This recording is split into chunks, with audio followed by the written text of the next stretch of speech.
ini semua dalam rangka ibadah. Mendekatkan diri kita kepada Allah, meningkatkan iman kita, memperkuat takwa kita dengan jalan ilmu. Assalamualaikum warahmatullahi wabarakatuh. Bismillahirrahmanirrahim. Alhamdulillahi rabbil alamin. Allahumma salli wa sallim ala nabiyyina Muhammadin wa ala alihi wa sahbihi ajma'in, amma ba'du. Yang pertama, alhamdulillah kita bersyukur kepada Allah karena semua ini terjadi, kita mendapatkan kesempatan, sehat, kemampuan, itu semua karena Allah Subhanahu wa ta'ala. Salawat beriring salam semoga tercurahkan senantiasa kepada suri tauladan terbaik kita, Nabi besar, Nabi agung, An-Nabi Muhammad sallallahu alaihi wasallam. Teman-teman sekalian, tempat yang kita tempati sekarang ini adalah BUMDes Wonoagung. Jadi BUMDes, Badan Usaha Milik Desa. Saya kira tadi Mas Andes. Ya boleh, enggak apa-apa ya, nanti kita letakkan beliau sehari-hari di sini. Jadi BUMDes ini diresmikan tahun 2024, artinya belum lama. Awalnya itu tempat wisata dengan view yang bagus. Panjenengan sore tadi udah sampai sini ya, menjelang maghrib. Kelihatan pemandangannya bagus ya kan? Alhamdulillah, itu dulu ada juga wisata petik jeruk. Jadi dikenalnya di tempat ini adalah wisata petik jeruk. Tapi kemudian seiring berjalannya waktu, nampaknya jeruknya itu tidak layak panen. Jadi ketika dipetik, dikupas, ternyata keras.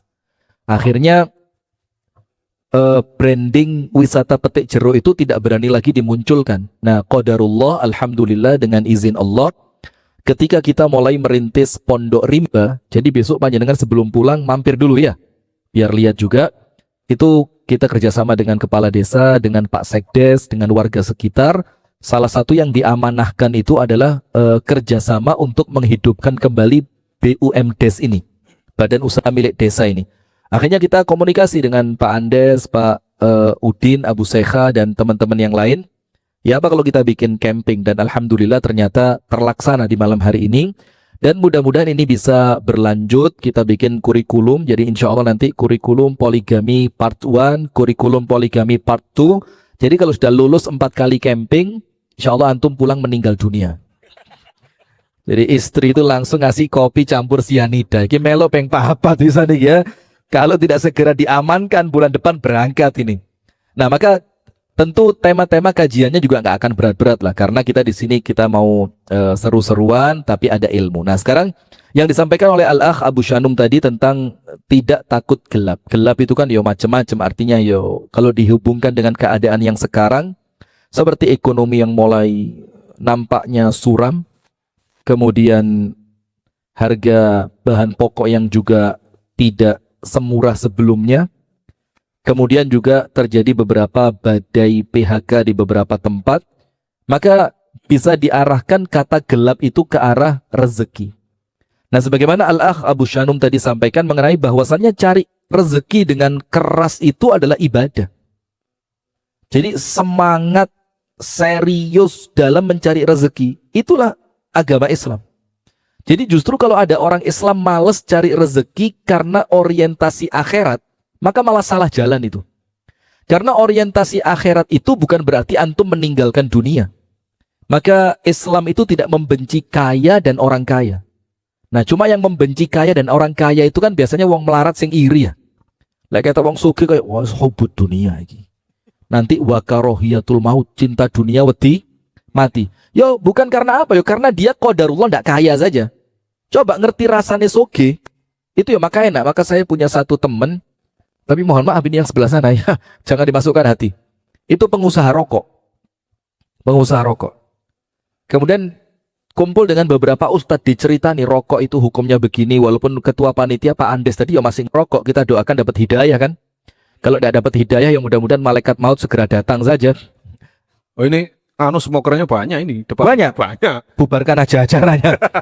Nah sudah, maka beliau tanya ke beberapa ustadz yang beliau kenal bagaimana tentang rokok, jual beli rokok, bekerja di tempat-tempat yang memproduksi rokok dengan tembakaunya. Maka kok arah jawabannya itu untuk beliau ndak enak di rumah nih. Waduh kok gak enak ini. Terus ketika diskusi dengan saya ya tetap dengan pendapat bahwasanya kalau saya pribadi saya menganggap rokok itu paling ringan makruh. Sehingga hasil hartanya pun yo ndak jauh-jauh dari itu. Antum tahu jawaban beliau apa? Antum iki durung ngerasakno legine duit rokok. Jadi menurut beliau duit rokok itu legi, artinya bisa sampai punya rumah besar, bisa sampai sukses bikin bisnis travel, bisa bikin bisnis apa properti. Itu beliau awali dari rokok. Nah, maka sekarang begini teman-teman. Rasulullah Shallallahu Alaihi Wasallam bersabda, Innallaha yuhibbul abda idza amila amalan an yutqinahu. Allah itu cinta betul dengan seorang hamba yang ketika dia melakukan sesuatu, dia melakukannya dengan serius. Jadi bukan asal-asalan, yang penting dadi, yang penting beres, yang penting kerja. Enggak. Rasulullah itu mengajarkan kepada kita, Allah itu mencintai termasuk dalam urusan kerja. Orang itu kalau kerjanya serius, hasilnya bersih, dan kemudian dijalankan pada tempat-tempat yang baik, itu yang Allah cintai. Maka dengan itu ada satu hadis yang lain. Ini menunjukkan wong kerja itu kudu keras, gak oleh asal-asalan. Rasulullah bersabda Shallallahu Alaihi Wasallam yang artinya orang yang tidur di malam hari karena capeknya kerja di siang hari, maka malam itu dia tidur dalam keadaan dosanya sama Allah diampuni. Nah maka dari situ Islam itu mengajarkan ternyata Islam itu agama bekerja. Maka ketika Rasulullah ngelihat seorang bapak tangannya kasar, antum tahu hadisnya ya? Kasar. Rasulullah tanya, kok kasar tanganmu ini? Dia bilang apa? Min nasabi al-amal. Ini dari hasil capeknya kerja. Maka tangan itu oleh Nabi Muhammad dicium. Apa kata Nabi Muhammad? Ini adalah tangan yang Allah akan mengharamkan neraka untuk menyentuhnya. Nah, itu kerja. Nah maka dengan itu ada seorang laki-laki yang duduk jam 8 pagi. Kalau bahasa kita ya, jam 8 pagi di masjid. Dikala sahabat yang lain di pasar, di kebun, di mana lagi? Di kantor Jampitsus. Pemancingan, la haula wala quwata illa billah. Mancing masalah antum itu. Pemancingan. Nah, ternyata di saat orang lain sibuk di tempat kerjanya masing-masing, ini orang duduk di masjid wiritan, sholat, ndonga, ngaji. Sama Rasulullah ditanya, man yakfuluka? Kalau jam kerja seperti ini kamu di masjid, terus yang membiayai hidupmu siapa? Laki-laki itu bilang apa? Akhun li fis-suq. Saya punya kakak laki-laki kerja di pasar. Dan dia yang memberikan hasil kerjanya sebagian untuk kehidupan saya. Apa kata Nabi Muhammad? Akhuka afdhalu minka bikatsir.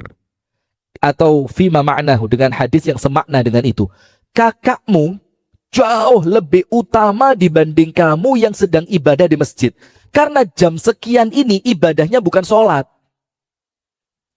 Jam seperti saat ini itu ibadahnya di pasar, ibadahnya di kebun, ibadahnya di kantor, ibadahnya di sekolahan. Maka orang itu akan sesuai di setiap waktu keadaan dengan apa yang dia lakukan. Berarti predikat orang soleh itu bukan hanya tentang pandai beribadah secara Mahdhah saja. Betul, betul. Jadi soleh itu bukan sekedar antum itu badu ireng ngaji gak tahu metu kok masjid, sholatnya tertib, tapi kemudian antum acuh dari masyarakat. Maka bisa kita kembalikan pada surah Al-Ma'un. Ini terlepas ya, ini kan kita nggak ngomong NU, nggak ngomong Muhammadiyah, kita nggak bicara ormas apapun, tapi kita di sini kita ini podo-podo Islami kan begitu ya. Bahkan kalaupun ada teman-teman yang ikut camping yang non Islam pun sebenarnya juga nggak masalah kan begitu. Kemarin ada yang nanya. Ada yang nanya. Nggak tahu sempat daftar apa enggak? Putra atau putri? Kan khususnya. Khususnya. Saya kan tanya loh, kok suudon antum ini, astagfirullah. Wajah seperti ini kok disuudoni itu loh, masya Allah. Ada di sini ada. Kalau Pak Amru ya pantas antum suudon. Lagi ini disuudoni. Yang non Muslim nggak ada. Belum sempat daftar mungkin. Tidak apa-apa sebenarnya, kita kan ngobrol santai saja kan. Nah sudah. Maka begini. Kalau dikembalikan pada surah Al-Ma'un, ini kita tidak ngomong NU Muhammadiyah atau yang lain ya, tapi kan kita bisa mengambil kebenaran itu datangnya dari siapapun. Antum bedain ya. Tapi jangan mencari kebenaran dari siapapun. Faham enggak? Beda enggak itu? Kalau kebenaran wajib diterima dari siapapun. Pokok benar. Tapi jangan mencari kebenaran dari siapapun. Karena belum tentu setiap orang itu pantas digolai beneri. Misal cari kebenaran di Mama Gufron. Asyaqali inna rahmatan fahsyaduduh. lupa antum enggak undang. Coba diundang seru itu. Iya. Lain Masya kali Allah. dijemput aja. Insya Allah kita jemput nanti. Dan setelah dari BUMDes nggak usah dikembalikan. Buang sini. Kita jadikan monumen. Pasang. Jangan keras-keras mainnya, yang main halus saja. Sudah? Maka segini, dari filosofi surah Al-Ma'un itu. Ini supaya kita ini pulang dari sini semangat kerja. Kiai Haji Ahmad Dahlan itu ngomong begini, kerjalah sekeras-kerasnya. Dan beliau ngomong begini bukan karena beliau itu kemalan duit, atau kalau bahasa kita itu kedonyan, ya, bukan kedonyan. Tapi beliau mengucapkan itu setelah beliau mempelajari Al-Ma'un itu dengan tadabur yang dalam. Maka ketika Al-Ma'un itu mengatakan lek sholat tok, tapi gak sosial karo tanggane, itu fawailul lil musallin. Mereka tidak melakukan apa? Ara'aital ladzi yukadzibu biddin fadzalikal ladzi yad'ul yatim wala yahuddu ala ta'amil miskin. Dia tidak sayang sama anak yatim, dia tidak memberikan makan kepada orang yang kelaparan. Kemudian Yai Dahlan itu mikir, lah iki lek gak sugih bisa ndak dia? Ndak bisa. Kalau ndak kaya ndak bisa. Maka Kiai Dahlan mengatakan kepada murid-muridnya yang saat itu sekitar 20-an orang. Nah itulah yang menjadi filosofi kami kenapa Pondok Rimba itu muridnya hanya 20. Jadi antum kalau mau daftar sekarang, inden, usia di bawah 15. Balik cilik. Nah, muridnya beliau sekitar 20. Terus beliau bilang gini sama murid-muridnya, anak-anakku, kerjalah sekeras-kerasnya. Jadi suruh kerja sekeras-kerasnya. Pokok wayai kerja ojo males. Wayai kerja ojo nyetor rokok. Sekarang Masya Allah, ya Allah ngadepi tukang, ya Allah macul rong paculan ngerokok tolong sedotan. Tolong dikondisikan ya Allah, duwe umat ya.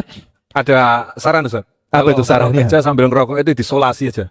Apanya, mulutnya? Yo iya, disolasi. Dicepi isolasi. Oh berarti Ya. gak usah dicekel itu ya. Bagus juga itu ya. Double tip pasang kelet gini, astagfirullah. Sudah begini, kerjalah sekeras-kerasnya kata beliau. Ini sama dengan hadis yang tadi. Allah itu cinta kepada seseorang ketika mereka bekerja, kerjaannya itu totalitas. Kalau bahasa orang Wonoagung itu perfect gitu loh. Itu sing gak usah kaget ya. Sini bahasa Inggris tiap hari. Nah, yang serius kalau kerja. Setelah itu apa? Kerjalah sekeras-kerasnya, kumpulkan uang sebanyak-banyaknya. Ini kalau dikaitkan dengan orang beragama sekarang, kesannya tidak cocok ini. Loh, orang cari akhirat kok disuruh kerja sekeras-kerasnya, kumpulkan uang sebanyak-banyaknya. Tapi tidak berhenti sampai situ. Apa kata Yai Dahlan, Allah yarhamu, semoga Allah merahmati beliau. Gunakan untuk dirimu, istri dan anakmu. Beliau bilang apa? Secukupnya, jangan mewah. Secukupnya, yang penting cukup aja, jangan mewah. Lalu sisanya dermakan di jalan Allah. Nah, itu konsepnya begitu. Jadi jangan kemudian diweden-wedenin dunia iku elek, duwe iku fitnah. Lo itu kan untuk mereka yang kemudian tidak kepingin orang Islam itu sukses secara ekonomi. Antum tahu hadis tempat terburuk di muka bumi itu apa? Nah, terus wong Islam kalau nang pasar ngono. Lah bagaimana terus? Kok Rasul ngomong tempat terburuk di muka bumi adalah pasarnya? Itu maksudnya apa? Warning. Ingat? Iya, ingat. Antum tidak tahu antum. Kita tahu, kita cerita itu. Mana siapa lagi yang tahu? Oh, Mas Dian. Memwarning. Jadi sekedar Nabi Muhammad itu ngasih peringatan. Ini tempat yang kalian masuki tempat yang buruk. Ojo kerasan dek ini. Seperti begini, antum mau masuk hutan. Kemudian di hutan itu ditulis sih, hati-hati di tempat ini banyak binatang buas. Maka ketika antum terpaksa harus masuk, maka antum lebih berhati-hati. Antum gak sembarangan, antum senantiasa waspada, antum senantiasa menjaga diri semua kemungkinan buruk yang pasti terjadi. Antum jogo-jogo, itulah pasar. Bukan berarti kemudian artinya ojo melbu pasar. Loh, kalau antum tidak masuk pasar, ya yang masuk pasar orang Yahudi. Orang-orang kufar yang masuk pasar, kita tidak punya apa-apa. Nah, tapi kemudian diingatkan, tapi hati-hati, pasar ini banyak kecurangan. Pasar ini banyak kemaksiatan, orang bersumpah palsu. Sumpah paling murah sak pasar. Batine gak sepiro, dosane gede. Itulah yang menghilangkan barokah. Maka Rasulullah mewanti-wanti. Nah sekarang Nanti kita jelaskan apa perkara-perkara yang bisa menolong kita untuk rezekiku cek lancar gitu loh. Silakan Abu Sanum. Berarti termasuk ini Ustaz ya, masalah fitnah wanita Ustaz ya. Apa artinya itu tidak boleh mendekati istri gitu ya? Kan enggak ya? Yo, itu nanti aja. Itu bagian part 2. Ya, karena Nanti gini, Ustaz. Nanti camping berikutnya. bagus. Karena apa? Sementara wanita itu disebutkan bagian dari fitnah, Tapi tapi boleh sampai 4. Mas. Nah, nanti Tadi saya dijelaskan ya. sudah pesan ke panitia tadi minta kopi pahit kok enggak tahu kok belum datang. Enggak siapa panitianya? Antum apa? Es degan apa? Iya, boleh.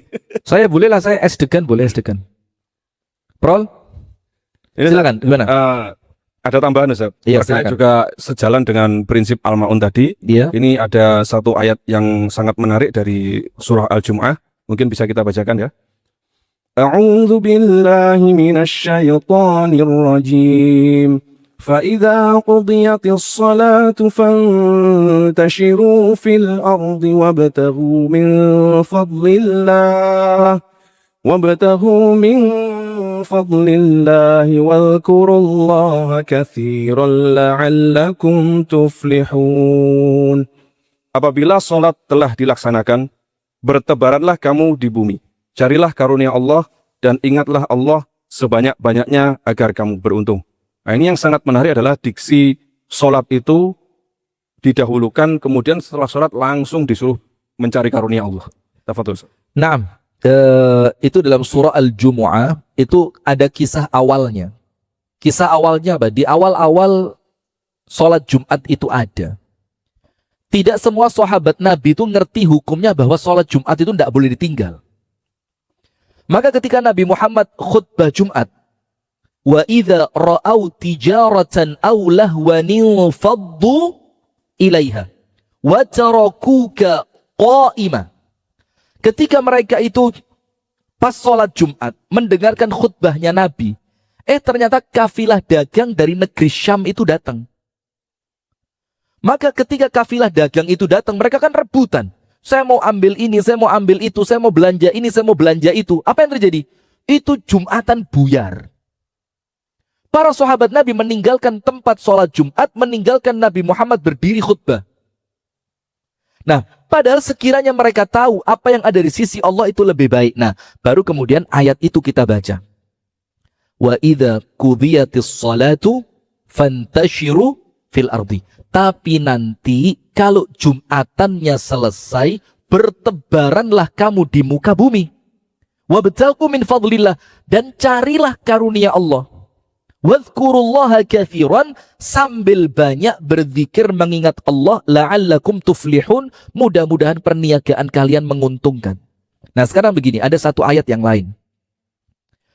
Wabtaghi fima ataqallahu ad-daral akhirah. Carilah dari semua potensi yang Allah berikan kepadamu itu untuk mencari akhirat. Pinter gawe golek akhirat. Kuat gawe golek akhirat. Jabatan untuk cari akhirat. Pokok semua yang Allah karuniakan itu Allah jadikan apa? Jadikan itu modal untuk kalian mau berakhirat. Maka kalau Anda jadi jampitsus, itu ya boleh jampitsus sih. 74 kilo itu. Iya. Itu kan ajaib. Rakyat cari beras sak kilo lu abot. Lah kok mereka ngelumpukno emas sampai 74 kilo. Sama berat tubuhnya sendiri lebih berat emasnya. Ndak rotok lembu wong. Wong rotok lembu. Kata 80-an itu orangnya itu. Nah, sudah, ini kan ketimpangan yang luar biasa ya. Cuma kalau kita dengar berita seperti itu dikritik, sibit jari ini khawarij. Ndak dikritik nampaknya kok sudah keterlaluan. Jadi kita ini memposisikan diri di tengah itu ndak gampang. Seperti berlian yang saya pakai ini. Ini ya bisa jadi fitnah ini. Hotman Paris bisa iri sama saya. Ini sudah serius. Begini. Saya ketemu. 125. 125 lebih murah. Antum ngepek selawe aku. Shopee 125. Keranjang kuning jangan lupa. Live keranjang kuning. Ini kalau saya yang pakai, sudah lanjut. Value. Iya, kalau saya yang pakai orang bilang asli. Padahal aslinya ya kadang-kadang palsu. Tapi kalau antum yang pakai, Mas yo asli dikira palsu. Iya. Jadi asli palsu gak penting, tergantung siapa yang pakai aja. Maka Allah berfirman, jadikan apa yang Allah berikan itu modal untuk meraih akhirat. umur yang Allah kasih, rezeki yang Allah beri, kemampuan, kekuatan, peluang, waktu, itu untuk nyari akhirat. Perkara dunia apa? Wala tansa, sekedar ojo lali. Tak kasih ilustrasi. Nggak ngerti ya, untuk ilustrasi itu paham apa enggak ya? Saya beri analogi. Apalagi analogi itu? Tambah nggak ngerti. The way sih Gambaran, look. Ya, saya gambarkan POV. POV. Landscape. Lo landscape. Gini. Saya sama umi saya disuruh ke pasar dikasih duit saya ketemu. Nak, tukokno endok rong. 50.000 dikasih tukokno endok rong kilo. Gak cukup. Lo saya pengusaha telur kok. Lo ya apa gak cukup. Lo kita kemarin ngeluh metu kandang 17.000. Ya apa tuh. Lo telur ayam itu keluar kandang 17.000 iku sing nombok isopo Pak Prabowo. Sudah. Lanjut. Astagfirullahaladzim. Astagfirullah. Lah Menteri Pertanian dia. Amran siapa itu? Amru. Lo kok panjenengan lagi? Lah Dahlia. Itulah BUMN. Nah, bukan gitu. Bacanya bukan ladalah dia gitu loh. Bacanya yang betul begitu. Sudah? Maka saya kasih uang 50.000. Nak, tukok nendok rong kilo. Sudah. Le enek susu tukok nih Lombok. Kalau ada kembaliannya, belikan cabai. Sudah. Saya masuk pasar. Maka prioritas saya cari apa? Telur. Kalau saya masuk pasar, yang pertama saya cari cabenya. Bener apa salah? Salah. Nah, itulah ayat tadi. Jadi jangan sampai justru uang yang besar ini untuk cari cabai, telur yang utama saya lupakan. Terus saya pulang dengan senang hati. Mah, oleh Lombok 5 kilo mah. Padahal jane susu mek titik loh mang. Tapi gak tak tukono ndok, tak tukono Lombok kabeh. Umi saya bilang apa? Masya Allah, kok iso ngelahir anak pinter kayak kau ini anak. Masya Allah. Itu akan marah. Nah itulah. Nah sama seperti ayat Al-Jumu'ah tadi. Maka prioritasnya pada awalnya bukan berarti meninggalkan kerja, bukan. Tapi yang mendukung pekerjaanmu sukses itulah ibadahmu kepada Allah yang namanya sholat.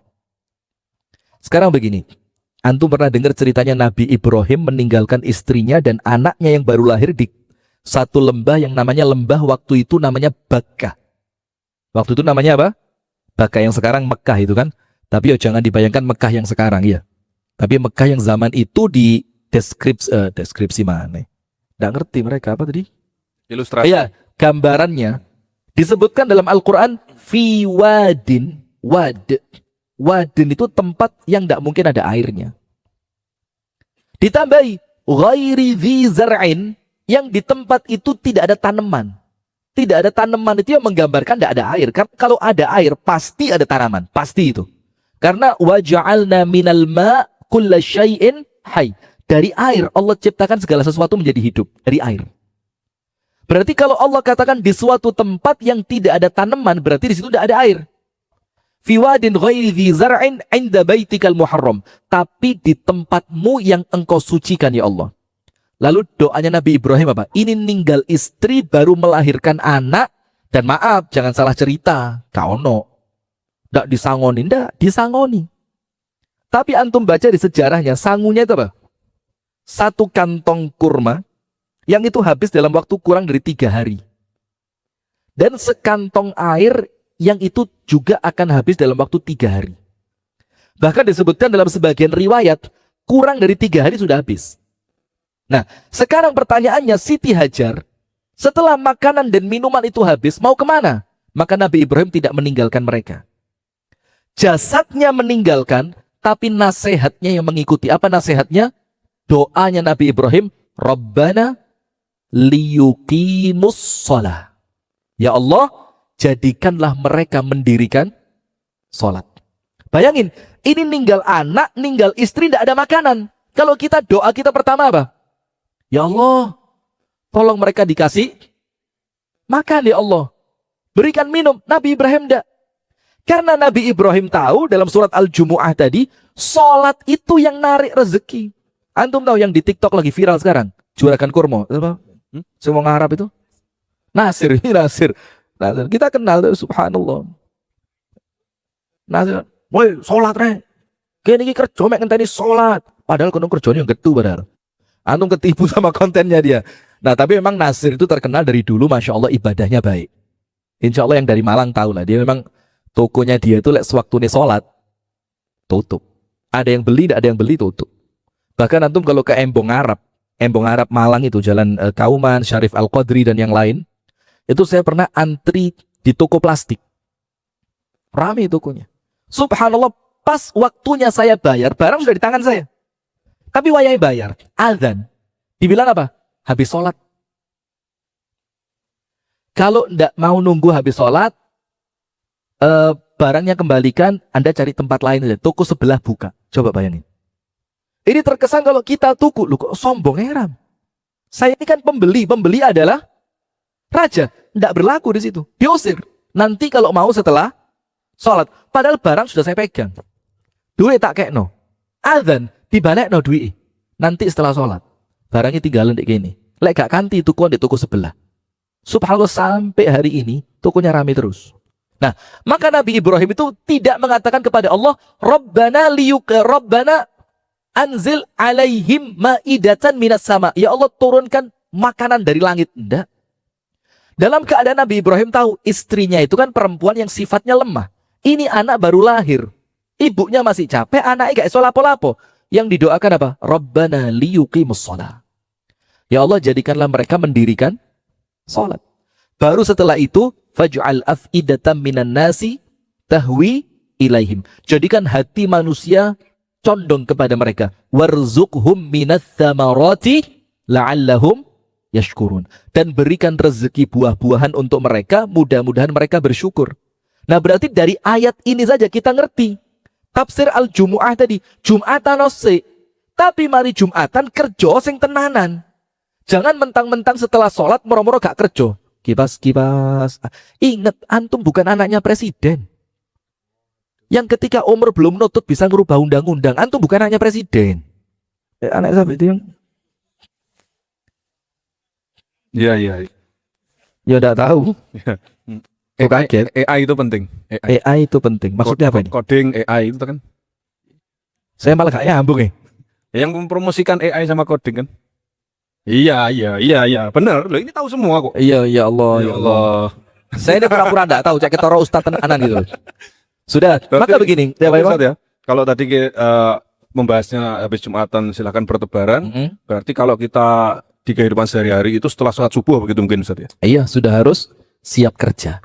Tenanan kerja mulai pagi. Nah, sekarang yang berikutnya. Antum perhatikan kaitan antara sholat dengan rezeki, antara sholat dengan rezeki. Jadi kalau omongannya si TikToker viral itu Nasir tadi, itu memang sesuai dengan ayat Al-Quran. Jadi yang penting sholat torek kerja iki mek ngenteni waktu sholat. Itu betul sekali. Nah, antum perhatikan dalam surat Az-Zariyat. Ini ayatnya antum apal, tapi kan perintah kita ini kopi dari bartender Kediri. Antum tahu enggak di Kediri ada brand kopi viral, Teh Kopi. Tidak yang punya. Tapi didol saiki. Butuh duit. Setiap orang ada masanya. Dan setiap masa ada orangnya. Nah, ini wis gak usuh marek iki. Arek wis gak usum. Gak usum. Kopi wis usum. Wah gak enak arek wis gak usum. Panggah kondang tuh. Yo gara-gara melok Ustaz Kiai. Coba ini Ustaz. Ini sebelahnya apa? Susu. Bukan yang pabrik tadi. Jazakumullah khair. Kita minta Kopinya diminum. Minum kopinya lo. Yo, panitia mana kopinya nih? Kita bagikan satu door prize dulu kepada teman-teman yang ingin mengajukan satu pertanyaan. Atau Silakan. yang ingin pulang malam ini? Pak Amru. Jangan Pak Bro. Pore tenan lo kok. Loh, kan masanya perjalanannya panjang. Ada yang ingin bertanya? Satu pertanyaan dulu.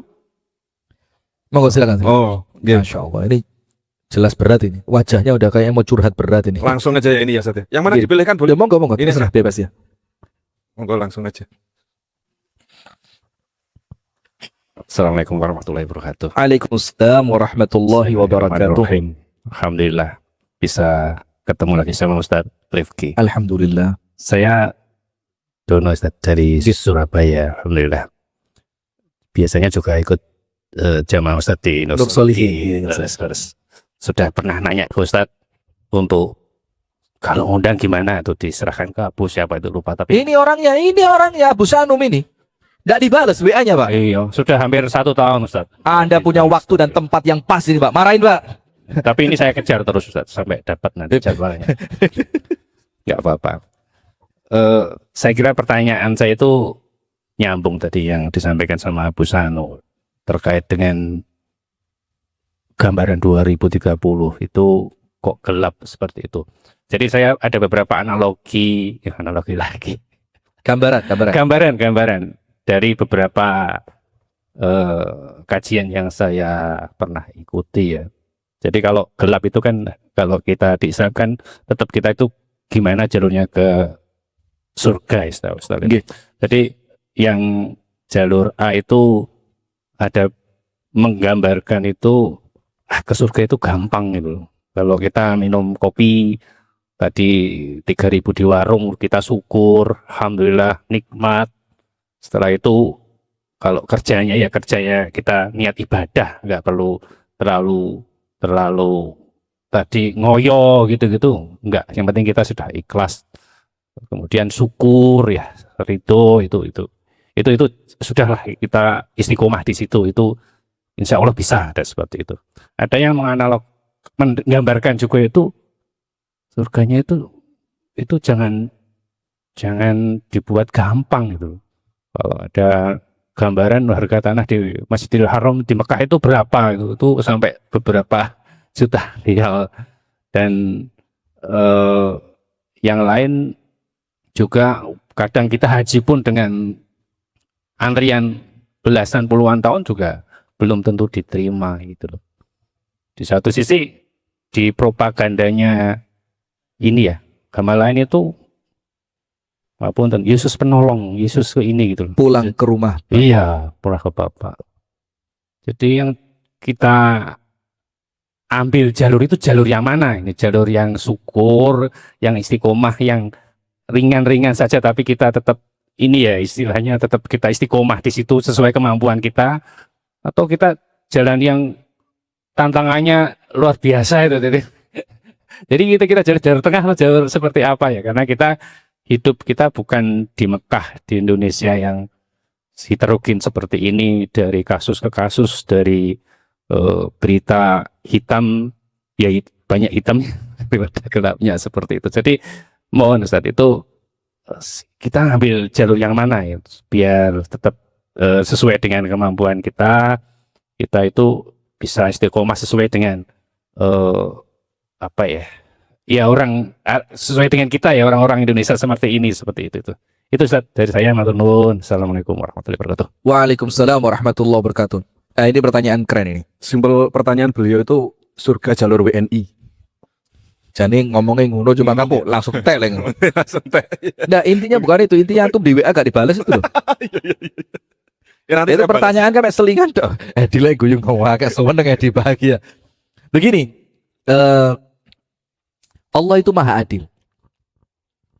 Ada satu hadits yang sahih, sekedar menyingkirkan batang berduri dari jalan, Allah terima kasih, Allah ampuni dosa, dan Allah masukkan dia ke surga. Sekedar apa? Menyingkirkan gangguan dari jalan. Tapi di cerita yang lain, ada yang sampai mati syahid lah kok bereset di neraka. Tahu antum ceritanya? Ada seorang sahabat Nabi ikut perang bareng Nabi. Nabi Muhammad ngomong apa? Hadzal rajulu finnar. Laki-laki ini di neraka. Sahabat yang lain penasaran, tuh ya apa di neraka? Dia ikut perang bareng Nabi. Maka salah seorang sahabat arsadahu itu apa? Terus memata-matai dia, diikuti terus. Hari pertama perang aman. Hari kedua perang aman. Hari ketiga perang, dia tertusuk lemparan tombak dari musuh. Dari jauh, caktuk, masuk. Lalu sahabat yang arsadahu tadi, yang ngikutin dia, itu semakin penasaran, loh, terkena tombaknya musuh. Kok Rasul mengatakan orang ini tempatnya di neraka? Ternyata apa? Ketika dia tidak tahan dengan sakaratul maut dari tusukan tombak itu, dia tarik sedikit tombaknya, diputar sama dia, dipaskan ke jantungnya, ditusuk lagi. Akhirnya dia mati bukan karena tusukan musuh, tapi matinya apa? Bunuh diri. Nah, itu kan dua kisah yang terkesan timpang. Di satu sisi kok gampang banget nyingkirkan gangguan dari jalan surga. Pelacur ngasih makan, ngasih minum, anjing apalagi ngasih ustad loh. Rio lah gak surga kebangetan malaikat. Iya, tokonya udah tutup. Oh iya, kesian. Jadi baru ngasih ustad. Baik, coba saya buka Ramelo ya. Melok jelas. Sudah, di sisi yang lain sampai mati syahid, hampir hanya gara-gara tidak sabar ditusukkan itu tombak ke arah jantungnya, matinya bunuh diri neraka. Nah, di sini ada dua hikmah besar. Dan ini bukan jawaban saya, ini jawabannya para ulama. Itulah menangnya orang yang suka baca. Kalau panjenengan itu seneng diceritani, males moco. Iya, lah diceritani itu, wow, enak banget, tahu apa sih. Diceritani seneng, disuruh kasih buku. Setahun mukadimah gak khatam. Mukadimah gak khatam. Jangan mukadimah, daftar isi lo gak dibuka blas. Nah, yang pertama kata para ulama, disitulah sisi keadilannya Allah. Karena Allah itu menciptakan manusia dengan kemampuan yang berbeda, maka di setiap kemampuan manusia itu ada peluang surganya. Orang kaya jangan ngerebut surganya orang miskin. Orang kaya itu surgane sodako, ojo melbu surga jalur sabar. Karena surga jalur sabar itu jalurnya siapa? Orang miskin. Dan orang miskin tidak dituntut masuk surga jalurnya orang kaya. Sodako apa? Kayak mangan dengan tadi santunan. Oh. Iya, kan begitu. Nah, maka setiap orang itu Allah kasih jalur surganya masing-masing. Maka disitulah ada yang terkesan gampang banget. Ada yang terkesan susah banget. Sesuai dengan keadilannya Allah subhanahu wa ta'ala. Kalau ayat Al-Quran yang mengatakan, kullu ya'malu ala syakilati. Katakanlah wahai Muhammad kepada mereka, setiap masing-masing kalian itu bekerjalah sesuai porsinya masing-masing. Jadi jangan Anda silau dengan amalan orang lain. Itu poin pertama, maha adilnya Allah dengan kemampuan makhluk dan hambanya yang tidak sama satu dengan yang lain. Yang kedua, Allah itu mengajak untuk kita melakukan dua. Nomor satu, ojo gampang putus asa. Nomor dua, jangan gampang jumawa. Itu tok inti nih. Faham Pak Dono? Nama beliau Pak Dono. Maka yang pertama, jangan gampang putus asa. Misalkan antum itu orang yang amalannya terkesan kecil. Saya melbu surga iki. Nabi Muhammad kasih contoh. Lah iki ngei ngombe kere melbu surga. Ini nyingkirkan gangguan dari jalan masuk surga. Kecil. Akhirnya yang kecil pun tidak putus asa. Yang besar tidak dibikin jumawa. Mentang-mentang amalannya akeh diwedeni. Lah iki lo mati syahid. Melbu neraka. Yang lainnya lagi salah niat. Niatnya kepengen disebut manusia. Nyawanya sudah melayang tapi kepengen disebut pejuang. Akhirnya walaupun mati di medan perang karena salah niat masuk neraka. Sing cilik tidak putus asa, yang besar tidak berbesar hati. Tujuannya apa? Agar semuanya normal pada porsi pertengahan. Wallahu ta'ala a'lam bissawab. Masyaallah. Harus sesuai porsinya Ustaz ya. Harus sesuai porsi. Jadi kalau tugasnya perang ya jangan jaga toko kan begitu ya. Iya begitu. Astagfirullah. Kalau ada nanti besok pagi kalau tidak percaya pakai kamera di zoom ke arah selatan. Kalau ini kiblatnya di sini. Kiblatnya Ka'bah mana? sana. Ya Ka'bah lah. Oh Ka'bah. Bukan Sinagoga. Stadion MU. Oh ya, Ka'bah ya sana. Berarti sana kan selatan ya. Antum besok zoom aja ke arah selatan kelihatan tower. Ada tower towernya Indosat atau apa saya tidak tahu. Itu antum geser kamera antum sebelah kiri dikit. Terus antum zoom. Keluar. KDMP. Nah iya harus sesuai tupoksi. Iya, kan jadi gitu katanya. apa job desk apa desk job? Desktop. Desktop. Siap, kira-kira begitu. Sip. Saya lanjutkan dulu Abu Sanum. Saya lanjutkan dulu surah Az-Zariyat. Surah apa? Az-Zariyat. Jadi antum nanti pulang bisa dapat gambaran di sini. Ternyata kerja itu ya ibadah, tapi tidak hanya kerjanya, ada kuncinya. Apa kuncinya? Salat. Salat atau sing genah. Salat yang baik. Dalam surah Az-Zariyat 56 sampai 58. 56, 57, 58. Saya tidak akan lama-lama, sebentar. Kita mau game sebentar lagi. Atau mau panitia setelah ini acaranya apa? Tidur. Antum lek tidur pulang aja Pak, ayo tidur lah, mau sini rek tidur. Tapi ya monggo kalau monggo, enggak ada paksaan ya. Begini. Allah Ta'ala berfirman dalam surah Az-Zariyat ayat 56 sampai 58. Antum baca Abu Shanum, antum cek di apa? Google Az-Zariyat 56 sampai 58. Wa ma khalaqtul jinna itu Al-Zariyat 56. sampai 58 ini. Iya, sebentar. Antum baca Az-Zariyat 56 sampai 58. Di situ nanti saya akan jelaskan ternyata memang sholat itu ya kunci rezeki.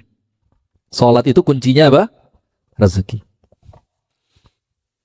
أعوذ بالله من الشيطان الرجيم وما خلقت الجن والإنس إلا ليعبدون ما أريد منهم من رزق وما أريد أن يطعمون إن الله هو الرزاق ذو القوة المتين. Nah, antum baca artinya.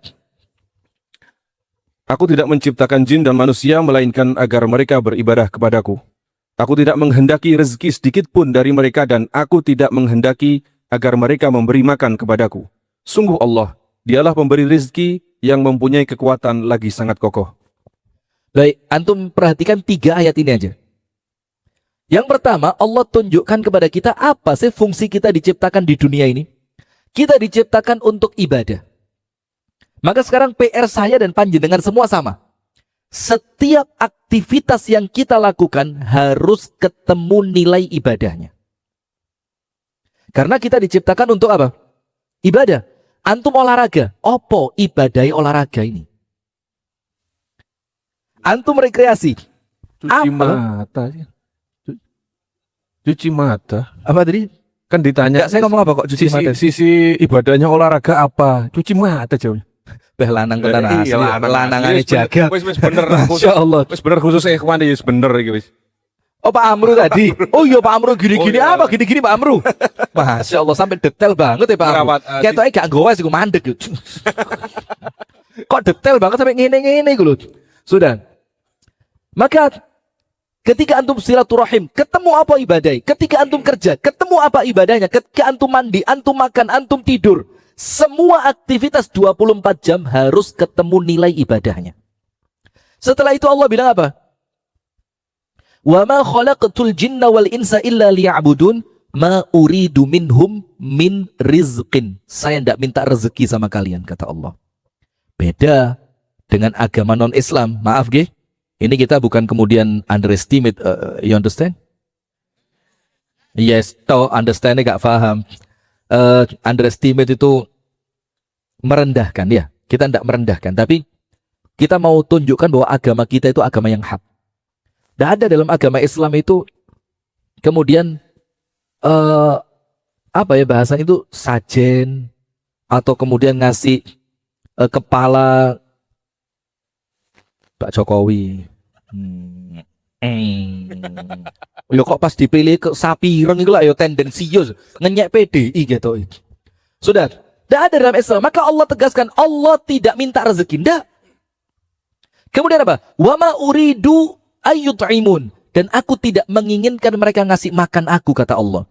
Antum buka tafsirnya Al-Miqbas fi tafsir Abdullah ibni Abbas. Itu dikatakan ayat ini menunjukkan Allah itu nyindir saya dan panjenengan. Apakah kemudian kalian mengira kalau kalian ibadah Allah tidak bisa ngasih rezeki buat kalian? Itu pertanyaannya Allah dalam ayat ini. Apakah kalian mengira kalau kalian sholat 5 waktu tertib di masjid Allah tidak bisa ngasih makan buat kalian? Itu nyindir Gusti Allah. Antum tahu Sujiwo Tejo, Presiden Naumam menarik kira. Tolong catat namanya Pak. Berikutnya jangan boleh ikut Pak. Nambah wanter ya. Astagfirullah, masuk mic ke benda tadi. Waduh, ngerusak rating saya dakwah TV. Sujiwo Tejo itu kan ngaku gak tahu sholat. Ngaku. Bukan fitnah. Antum cek aja di YouTube-nya. Dia bilang apa?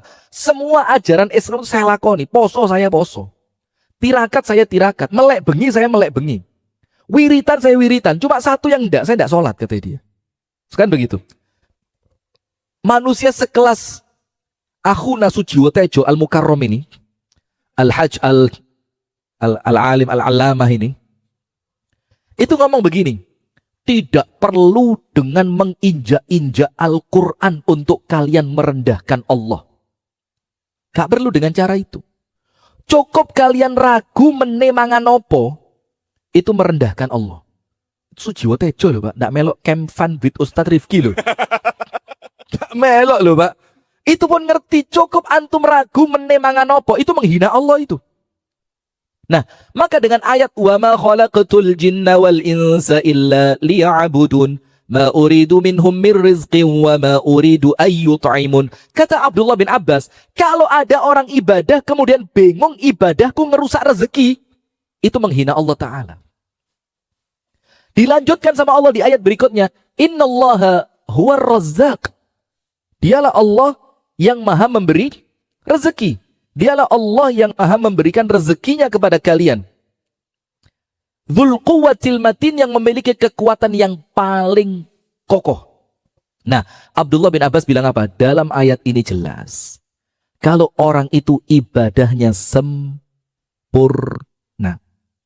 maka jaminan rezekinya ada di tangan Allah Ta'ala. Wis, penutup. Sebelum nanti tanya jawab ya. Atau ada kuis lagi satu mungkin?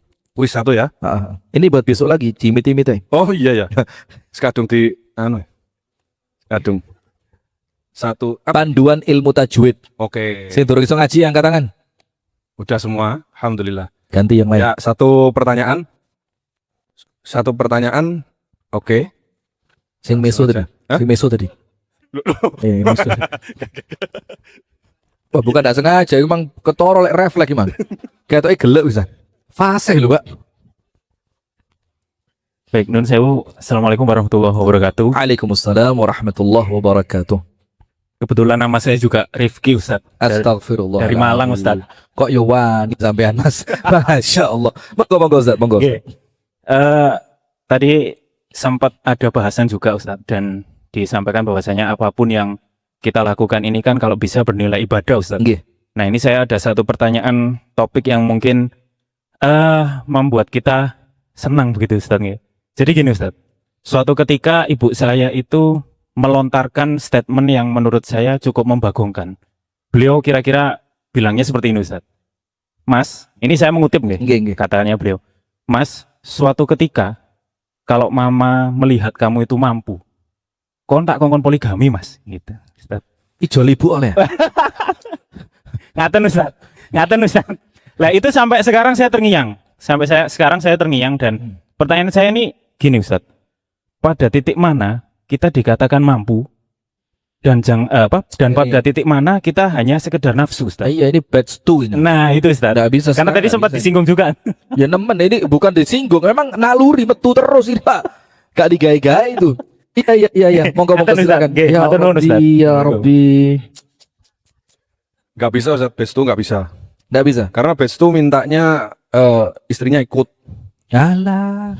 Siapa suruh ngajak istri tuh? Yang di komen begitu. Ada yang komen begitu? Banyak yang minta satu keluarga. Enggak, saya kok mohon maaf ya. Saya kalau acara seperti ini saya condong laki tok. Nah, baru nanti kalau family gathering kan beda lagi ya. Kalau begini kan kita antum tak cerita nih ya. Ini Pak Sabto tahu, siapa lagi yang tahu? Mana yang dari? Oh, Pak Udin tahu. Siapa nih? Pak Sabto, Mas Pak Dian, Udin, ya. Mas Dian. Mas Arif tahu. Mas Ri belum gabung waktu itu. Ada satu agenda di Pari. Ini agenda sekolahan. Tapi antum jangan menerka-nerka sekolahan apa loh ya. Di sekolahan itu ada camping khusus para ayah. Terus bapak toh, ibu-ibu kalah melok. Dan teman-teman itu pinter. Kalau cari tempat mesti yang tidak ada sinyal HP. Sini bagus ya. Karek komen ini. Maka toh, kita cari pengacak sinyal jadi gini bang.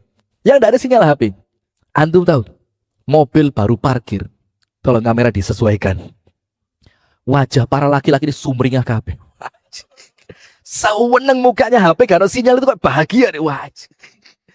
Bakal gak ditelepon bojone, gak ditakoni Mas Dendi turu mbek sapa meneh mulai jam piro kan bahagia dia. Terus malam acara seperti ini. Setelah kita ngobrol-ngobrol santai bikin api unggun, panjenengan tahu ketawanya los. Wah, kayak sebelah sana tadi. Banyak Ya, banget aku ketawa itu kayak orang gak ada utang. Padahal Kayak presidennya bukan Prabowo gitu. Ketawa kayak wah kayak yang gak ada beban sama sekali hidupnya. bukan Prabowo, Jokowi. Hidup Jokowi. Subhanallah. Apa yang terjadi? Wes pokok malam itu sukses bahagia semua, wajahnya kelihatan. Sing loro-loro gak ketoro ya loro. Bahkan malam itu tidak minum obat hipertensi, lali dan normal semua darahnya, bahagia dia. Besok pagi acara senam pagi kan, senam pagi segala macam bal-balan. Kira-kira jam 9:30 10 waktunya pulang, langsung balik. Ini muka ini. Saya pikir oh kesian. Ini istrinya jahat-jahat ini di rumah ini. Kata medeni bojing. Nah, maka kalau acara begini jangan ngajak istri, mumpung enggak ya apa live ini. Acara begini biarkan bapak-bapak ini bahagia lah wis ya. Wis bendino diseneni terus. Wong lanang lak saged ya cilik seneni wong tuane. Sekolah diseneni gurune, kerja diseneni bose, mulai diseneni bojone. Ya Allah. Lek gak setruk ya sapi kok wong lanang ini. Sudah, maka begini. Saya sampai lupa mau apa tadi. Itu poligami. Disuruh ibunya beliau. Iya. Apa standar siap dan apa standar nafsu? Begini. Kalau nikah lagi tanpa nafsu itu mustahil. Ya serius mustahil. Antum nikah lagi tanpa nafsu itu zalim. Karena menikah itu memang salah satu tujuannya untuk melampiaskan nafsu pada tempat yang halal. Juga apa? Bukan nafsu egois seorang laki-laki. Tapi juga aduh gak enak bahasa nih Pak. Enggak apa-apa. Ilmiah. Antum enggak apa-apa, istri saya lihat ini ngawurin. Saya pulang ya bentar lagi wah. Kamu tak nginep ke ini Gini baca. Banyak Sudah, ya. temannya ya. Sudah. Tapi juga seorang perempuan yang perlu diperhatikan. Maaf loh, Ge. Banyak perempuan yang tidak bersuami dalam usia masih produktif. Itu kalau tidak kuat-kuat betul dia menahan diri dengan keimanannya yang luar biasa, dia akan terjerumus pada perbuatan dosa. Nah sehingga itulah salah satu yang mendorong Islam itu mensyariatkan yang namanya poligami, ta'addud. Nah terus apa standar siap itu? Kalau saya gak ruwet-ruwet mas. Standar siap itu bukan uang.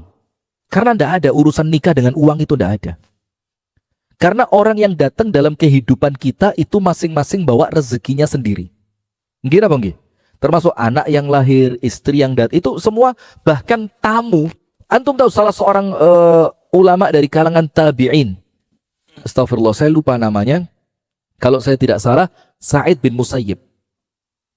Itu mengatakan begini, paling beruntung itu orang yang suka menjamu tamu. Itu paling beruntung. Rezekinya tamu yang kamu hidangkan di rumahmu itu tanggungannya Allah, tapi kamu yang dapat pahalanya. Jadi rezekinya dia, misalkan tehnya, kopinya, Anda kasih snacknya, itu kan punya Allah. Yang memang jatahnya dia. Tapi kamu sebagai tuan rumah yang dapat rezekinya. Nah, maka sekarang begini, apa standar siap itu? Kalau saya pribadi, menurut saya ini jangan tanya kitabnya apa, tapi saya melihat keadaan teman-teman sekarang. Didik, Ustadz, ayo no calon saya dari Surabaya nih loh. Insya Allah. Menggebu-gebu. Ayo nomen, padahal gak siap belas. Saya tanya cuma satu. Istrimu siap atau tidak?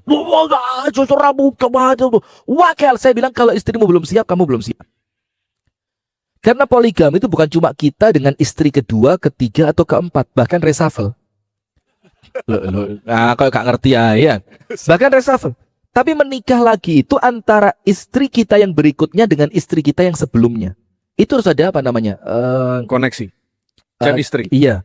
Ya walaupun akrab banget itu ya tidak baik juga, ya bahaya juga. Artinya minimal mereka bisa menerima kehadiran satu dengan yang lain agar tidak memunculkan kezoliman. Jadi kalau untuk Anda, wes tanya aja, sekarang sudah beristri? 2 apa 3? Baru 1 kok tanya ngono lu kayak sing yo. Nah, maka tanya, ketika istri Anda belum siap berarti Anda belum selesai mentarbiyahnya. Nah, mentarbiyah yang pertama aja belum beres. Lah kok antum mau ambil yang kedua? Karena apa? Imam Syafi'i mengatakan wa ana uhibbu. Ini pembahasannya rezeki kerja loh, poligami loh. Lah katanya tadi membawa rezeki sendiri-sendiri. Termasuk ya. Imam Syafi'i mengatakan, maka untuk yang suka dengan satu istri saja, antum pegang pendapatnya Imam Syafi'i. Al-Imam Muhammad ibnu Idris Asy-Syafi'i mengatakan wa ana uhibbu an yakuna lirrajuli imra'atan wahidah. Dan saya lebih senang, kata Imam Syafi'i, ketika seorang laki-laki itu dengan satu istri saja. Kenapa? A'dal wa aslam. Lebih adil dan lebih selamat. Lebih adil dan lebih selamat. Nah, maka dengan itu kalau mau tanya siap atau tidak, ya tergantung kesiapan antum untuk mentarbiyah istri. Sip. Sekarang ayat penutup terakhir. Antum buka dalam surah Al-Baqarah, dalam surat apa? Ketika ngomong bila langsung di YouTube sepakat. Mesti wong wedok. Siapa yang nyuruh Anda lihat itu loh? Ini kajian khusus laki-laki ini. Tapi dibuka umum. Ini live umum ini. Lu live umum. Nggak bisa di gender laki-laki tok atau boti tok, tidak bisa. Boti. Sudah. Antum buka surat Al-Baqarah 198. Ini penutup sudah wis jam 9.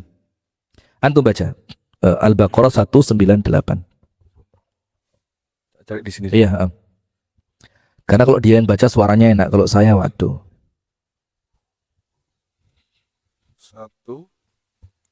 98.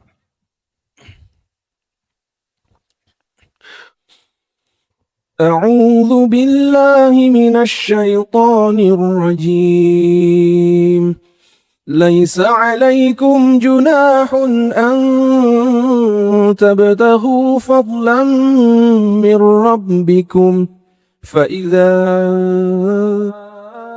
أفضتم من عرفات فاذكروا الله عند المشعر الحرام واذكروه كما هداكم وإن كنتم من قبله لمن الضالين.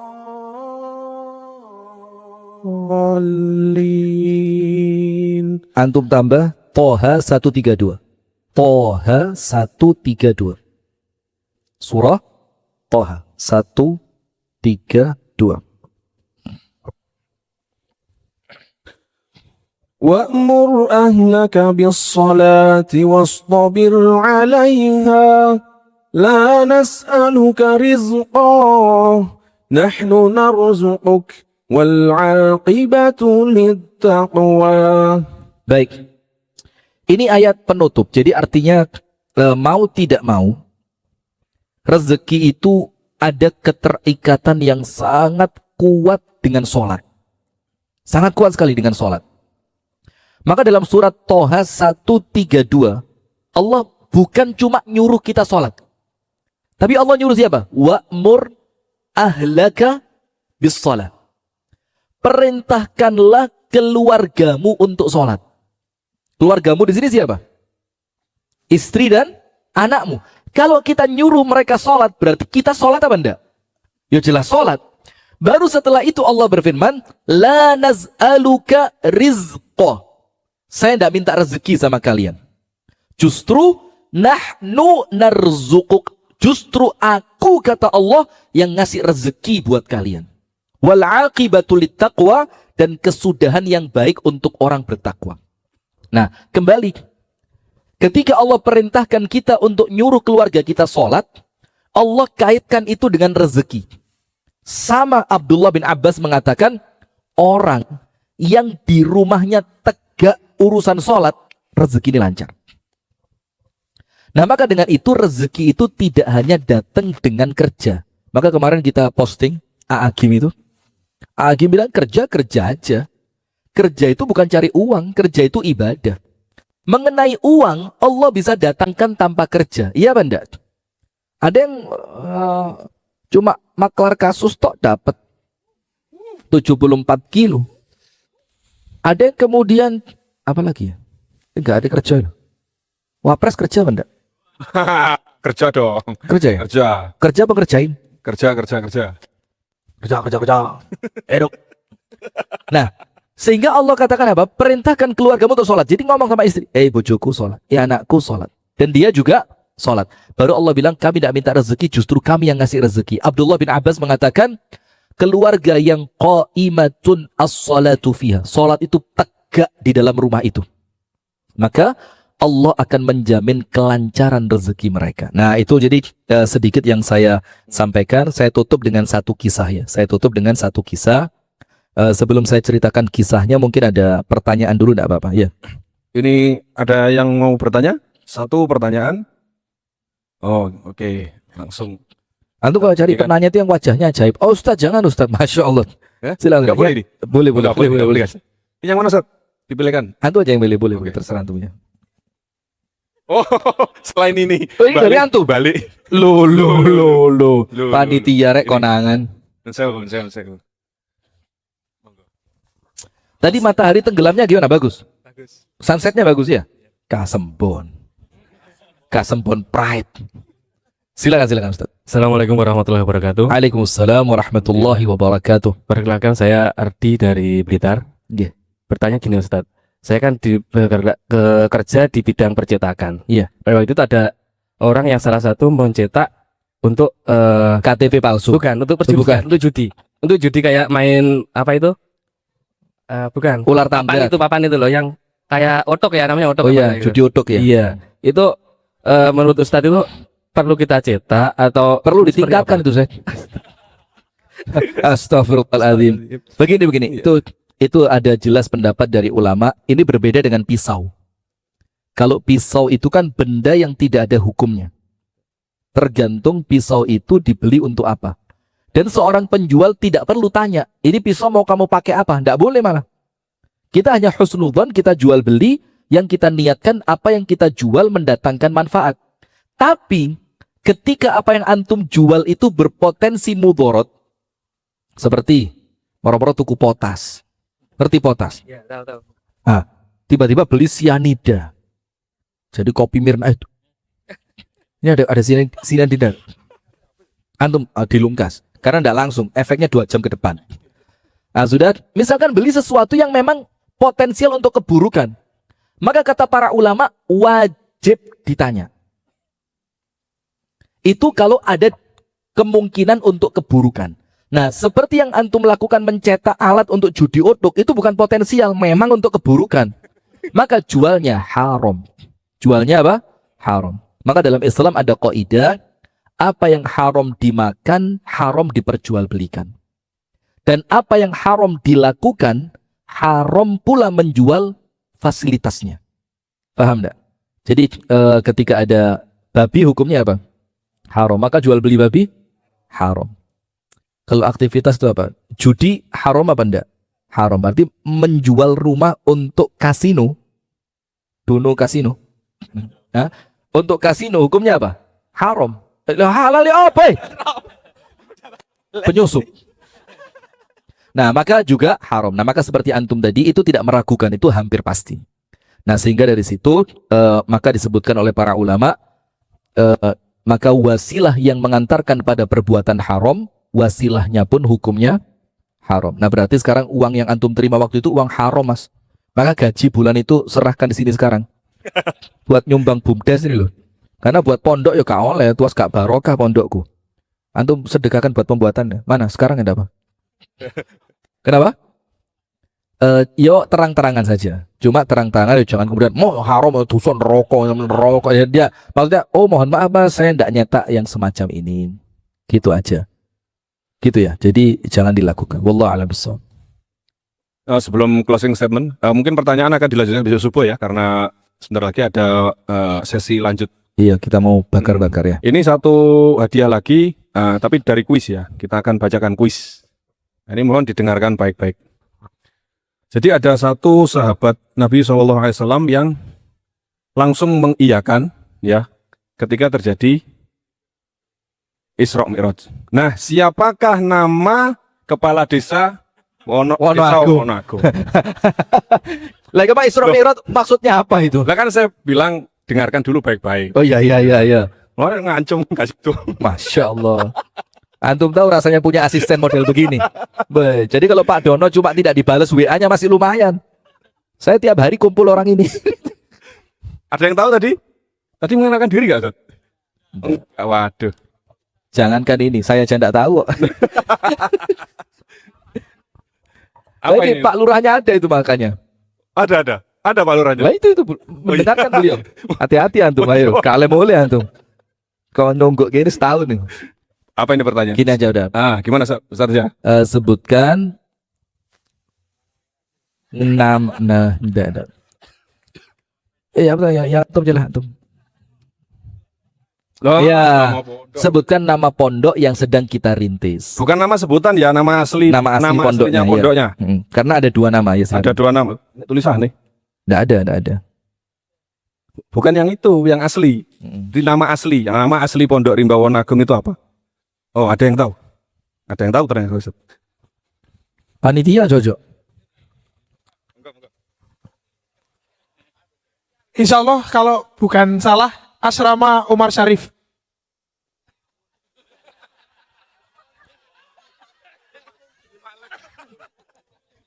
Statusku iki. Itu nama asramanya sih. Monggo Rio. Itu nama asramanya, asrama Umar Syarif. Enggak, Umar Syarif itu tetap dikasih. iya, itu Monggo. nama ayah dari sudah. yang nyumbang pembangunan asrama. Jadi Effortnya luar bapaknya biasa. beliau namanya Umar Syarif. Apa, Maka apresiasi dari Enggak. kami. Ayo silakan Mas Rio. Golek ijol kopi mau. Ayo, sini yo. Golek ijol kopi ya. Sebutkan namanya beserta tajwid. Jadi membacanya harus sesuai ilmu tajwid. Dapat. Ayo, nama pondok yang sedang kita bangun. Markas Takwini Doa. Masya Allah. Hah? Oh iya betul. Ya baik. Silakan yuk, milih ayo. Mau yang mana? Berarti besok tinggal 2. Mana tuh Ustadz malah lego. Ini. Oke, Masya Allah. Amin. Jadi namanya markas itu pusat. Jadi jangan dianggap markas itu mesti militer ya. Kita enggak ngajari perang. Kita di sini mau damai-damai saja. Markas itu artinya pusat. Markas artinya toko. Markas artinya Toko ya, toko. Militer kan toko. Galah. Ya Allah. Saya ini hidup ini cari selamat, Pak. Ketemu orang ini rotok medeni urip saya, penuh tantangan. Takwin itu pengkaderan. Ad-du'at artinya dai. Jadi pusat pengkaderan dai. Itu nama pondoknya, cuma kalau nama di medsosnya itu namanya Pondok Rimba Wonoagung. Jadi kita kasih nama desanya itu namanya Tabarukan. Karena kalau antum lihat pondok-pondok besar, itu rata-rata yang dikenal oleh masyarakat bukan nama pondoknya, tapi nama daerahnya. Contoh, Ploso. Nama pondoknya apa? Tidak banyak yang tahu. Al-Falah. Lirboyo. Apa nama pondoknya? Tidak tahu. Hidayatul Mubtadiin. Tebuireng. Apa nama pondoknya? Jombang. Ya Allah.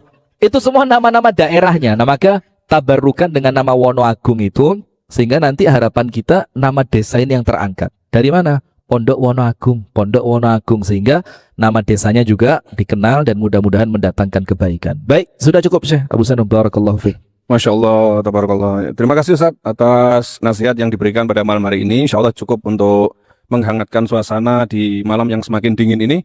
Apalagi ini cuaca lagi diding ya. Kalau di Banjar, Dieng berapa kemarin? Paling Minus rendah. 4, minus 4. Minus 6 ya? Minus 6. Yang katanya membeku itu ya? Oh Masya Allah. Nah, berarti ini saya ini mencair.